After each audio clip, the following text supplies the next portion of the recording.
ушул Асалом фондунун жетекчиси өзү больницаларга барып, өзү таркатам деп ушундай чечим кылышты.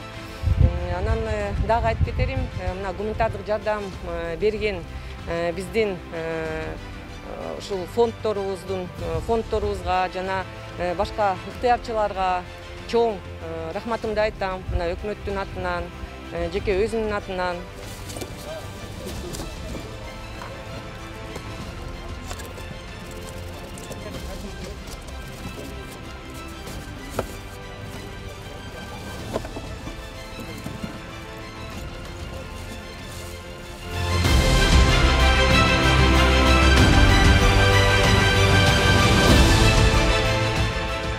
Мамлекет болгондон кийин, мамлекеттин ичинде жашап жаткан ар бир инсан мамлекет мага эмне кылды эмес, мен мамлекетке эмне кылдым деген принцип менен жашаш керек деп ойлойм.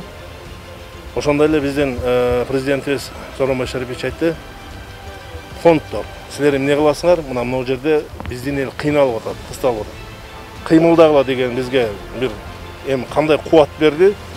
Телефон чалуулар болду, башкалар болду. Ошону менен азыр ушул кыска аралыктын ичинде ушул келип туруп атат. Жана айткандай эле бул акыркысы эмес, дагы боло бермекчи. Бирок бул концентраттын келишинде түзмө-түз биздин президентибиздин буйругу болгон. Түзмө-түз көмөгү болгон, түзмө-түз жардамы болгон.